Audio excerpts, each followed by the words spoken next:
Mr. Sunshine.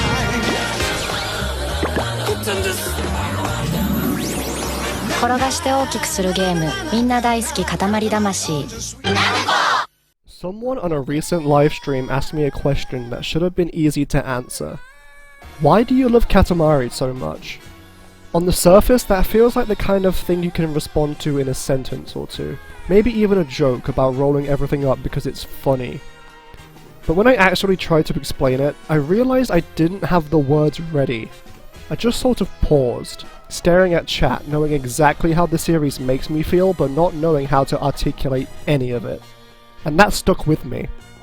It's strange. You can play a game for years, revisit it over and over, hum its soundtrack absent-mindedly while doing dishes, and still struggle to explain why it resonates so much with me.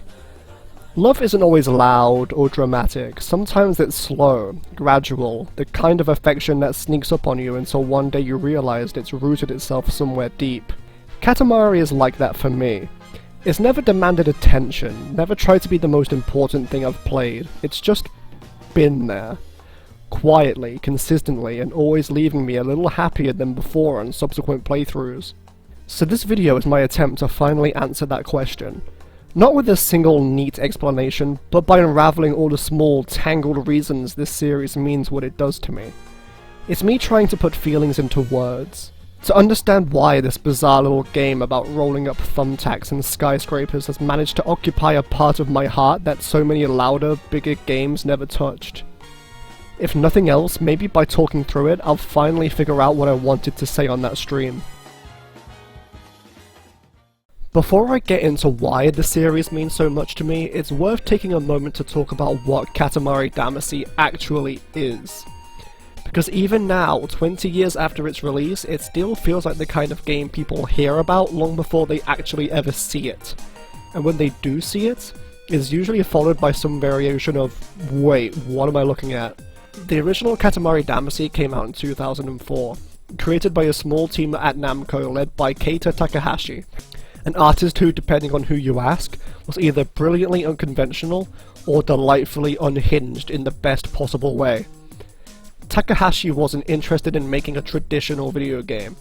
He wanted to create something playful, something approachable, something that anyone, even people who didn't consider themselves gamers, could pick up and instantly understand. A game that evoked pure childlike curiosity. Takahashi's inspiration weren't the standard industry pillars of the time. He wasn't trying to make a competitor to Halo or Final Fantasy or Metal Gear. Instead, he was influenced by toys, art installations, playground equipment. Things designed not to tell a story, but to invite a feeling. The Katamari itself, its growing, sticky ball that absorbs everything in its path, came from that toy-like simplicity. Roll a ball, watch it get bigger. That's the whole idea, and yet that simplicity lets the world unfold in ways that feel surprising and delightful every few seconds. The development story also reflects that sense of experimentation.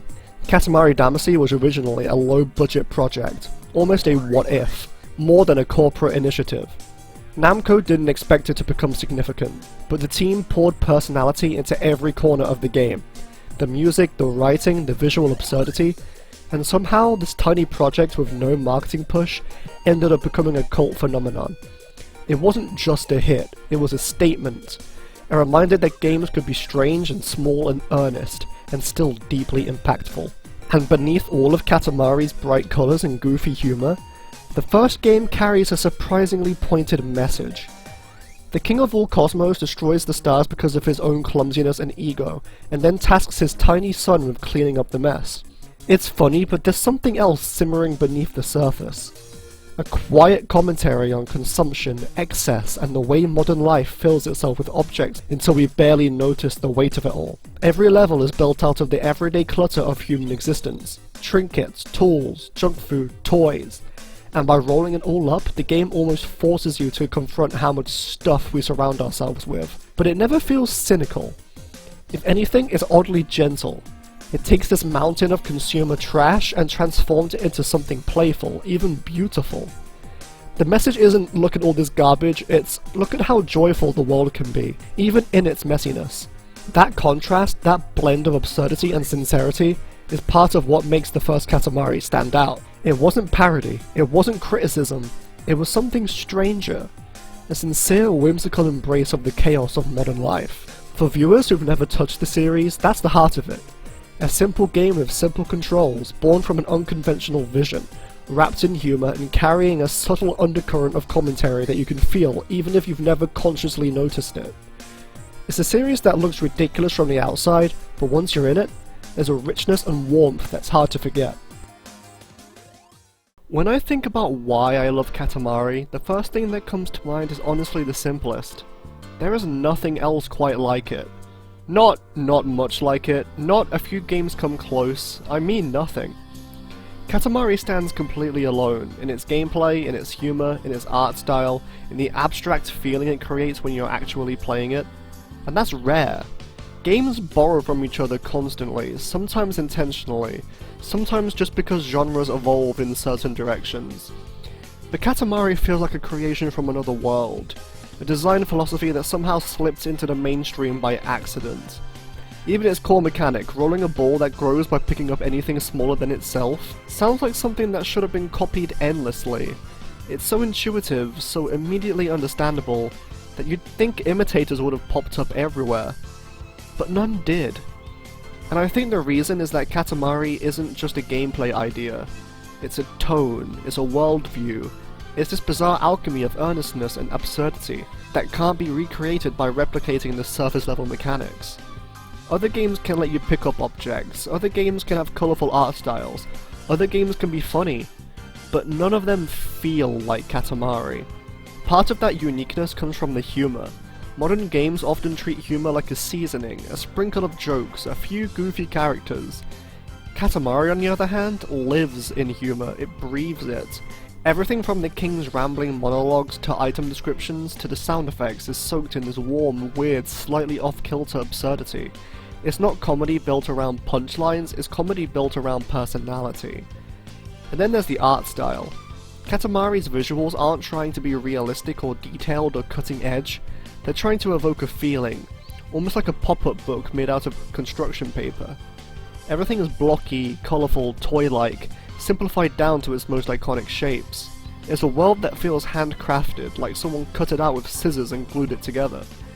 That choice gives the game a timelessness that so many more expensive high-tech projects don't have, especially at the time of the first game's release looking back with a modern lens. Katamari doesn't age because it never belonged to the visual trends of any era. Playing Katamari feels like stepping into a space that operates by its own internal logic, its own rhythm, the controls, the music, the writing, the visuals. None of it feels like it's trying to slot into an existing mold. It's all just Katamari, a thing that exists because there was no other way for it to exist. That's a huge part of why I love it. It's not just unique, it's unapologetically unique. It doesn't try to chase trends or broaden its appeal or become something more conventional with each new installment. The series has its ups and downs, sure, but through all of them there's a commitment to this strange, wonderful identity that no one else has even attempted to replicate. Katamari isn't just one of a kind because no one else can make a game like it, it's one of a kind because no one else would even think to do so. For a series built on one of the simplest mechanics imaginable, make ball bigger, Katamari has this incredible ability to stay fresh across every game. The core idea never changes. You roll, you collect, you grow. That's the constant heartbeat of the series, but around that core, each game layers its own personality, its own experiments, its own way of reinterpreting what the cycle can be. Even the very first Katamari Damacy understood this. It knew that if every level was just start small, get big, the novelty would fade, so it started playing with the structure, not by changing the Katamari itself, but by shifting what the goal meant. The Zodiac missions, for example, feel like these wonderful little detours from the main progression. Instead of rolling until you reach a certain size, you're suddenly tasked with collecting specific things tied to each constellation. In the Cancer mission, the game turns into a frantic dash for crabs. Big crabs, tiny crabs, crabs hiding under tables, crabs in bathtubs. Everywhere you look, there's a little scuttling reminder of what you're chasing. Or Pisces, where every fish suddenly matters and you find yourself obsessively sweeping up schools of fish like you're cleaning the ocean with the vacuum cleaner. They're playful, self-contained ideas, but each one reframes the same mechanics in a totally different emotional tone. And then We Love Katamari takes that experimentation and just runs with it. If the first game was the prototype, this was the celebration. The designers seem to ask themselves, okay, how many weird ways can we twist the concept without breaking it? And the answer apparently was a lot. There's the fire level, where you're not just rolling to get bigger, you're literally rolling to stay alive, keeping your Katamari lit by absorbing flammable objects before your flame sputters out. Suddenly the mechanic becomes this desperate scramble through a kitchen of hazards. Then there's the origami level, where the whole world turns paper thin and delicate, almost fragile. You're rolling up cranes and folded animals, and the entire vibe shifts from chaotic to strangely meditative. And of course the gingerbread level, which might be one of the most charming things ever put into a video game. Rolling through a world made entirely of sweets and baked goods feels like stepping into a holiday diorama brought to life. Everything is edible, everything is whimsical, everything feels like it would collapse under the slightest pressure, but it doesn't, it welcomes you. Even the newest game, Once Upon a Katamari, has unique level ideas, such as rolling up expensive objects or doing the bidding of an Egyptian pharaoh. Each of these missions takes the simplest act of rolling and recontextualizes it into something new. Still doing the same motions, but the tone, the pacing, and even the meaning behind your movements shifts level by level. Across all these iterations, the soul of Katamari stays the same, but the context keeps shifting, and that's what makes the gameplay feel evergreen. You're always familiar with what you're doing, but never quite sure how the game will use that familiarity next. It keeps a simple idea alive, not by reinventing it, but by reframing it playfully over and over again. Katamari never stops being Katamari, it just keeps finding new ways to express what that means. Of all the elements that give Katamari its unmistakable charm, the cousins might be the most quietly brilliant. They're not the stars of the series, that honor always goes to the prince and the king, but the cousins are like this sprawling cast of background weirdos who collectively capture the spirit of Katamari better than almost anything else. They're bizarre, they're endearing, and with each new installment they somehow manage to get even more outrageous. There's something wonderfully unnecessary about them. The games didn't need dozens of extra playable characters, they didn't need a roster that includes stretchy rectangles, floating heads, strange cone-shaped beings, or whatever biological categories some of these cousins even fall into. But that's why they're perfect. Their existence reinforces one of Katamari's core truths. This is a universe where creativity is allowed to run completely wild. And that creativity reaches its peak when characters like Clip-Clop are cousins so immediately funny that you can't help but love them. Clip-Clop looks like someone tried to recreate a horse from memory after seeing one once in a blurry photo. The moment you unlock them, they become an instant favourite. Not because they're useful or powerful, but because they're just so Katamari. That perfect blend of absurdity and charm. The cousins don't just add variety, they add personality. They turn character selection into a statement of identity. You can choose someone sleek and cool, or someone shaped like a bottle, or someone who looks like a scribble that wandered off the corner of a child's drawing. And the hats take that customization even further. Putting a traffic cone, a mushroom, or a tiny crown on your already bizarre cousin gives you this tiny burst of ownership. It's not deep customizations by any means, but it's expressive in a way that feels perfectly tuned to the world it lives in. Then Once Upon a Katamari takes this philosophy to its logical conclusion with the Build a Cousin feature. Suddenly, the developers hand you the tools and say, go ahead, make something even weirder than what we did. You can make cousins that look like abstract sculptures, malformed geometry, or creatures that defy every rule of anatomy. What makes all this special isn't customization itself, but what it represents.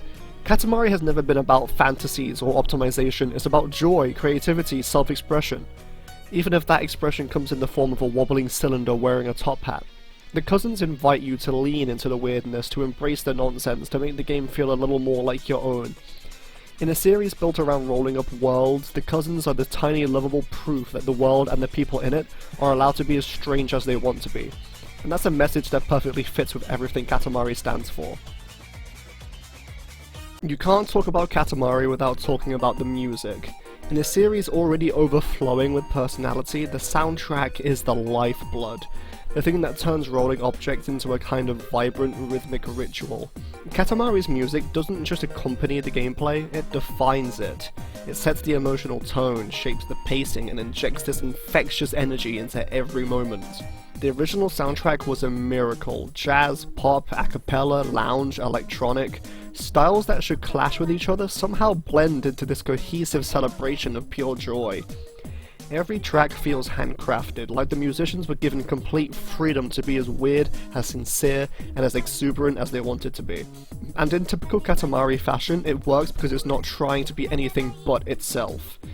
And among all those tracks, Lonely Rolling Star stands out as my personal favourite. There's something magical about it, the upbeat tempo, the airy vocals, the way the melody seems to sparkle with this sense of optimism. It's a song that somehow captures everything Katamari is. Gentle, uplifting, and a little goofy, and deeply heartfelt in a way you don't expect. It plays like a confession wrapped in a dance track, loneliness transformed into movement, sadness alchemized into joy through momentum. Hearing it never fails to hit me with this wave of warmth, like opening an old scrapbook or stumbling onto a forgotten memory. It makes me want to roll something, anything, even if the only thing around is the clutter on my desk. It's a song that makes the world feel lighter for a few minutes. And that feeling extends to every new game in the series. Whenever a new Katamari installment comes out, one of my biggest sources of excitement isn't the levels or the cousins or the missions, it's the soundtrack. I want to know what new vocal tracks they've cooked up, what unexpected genre mashup they've stitched together, what absurdly catchy hooks they've managed to produce this time. There's always at least one song per game that becomes an instant classic, something you could hum for years without getting tired of it. The music is celebration, it's chaos, it's comfort, it's colour in audio form. In the end, trying to explain why I love Katamari feels a little like trying to roll up the clouds. You can do your best, but some of it is always going to slip between your fingers. Katamari isn't a series that wins you over with spectacle or scale or whatever bullet points we've decided matter this console generation. It's a series that sneaks upon you with warmth, with weirdness, with sincerity so bright you can almost feel it through the screen.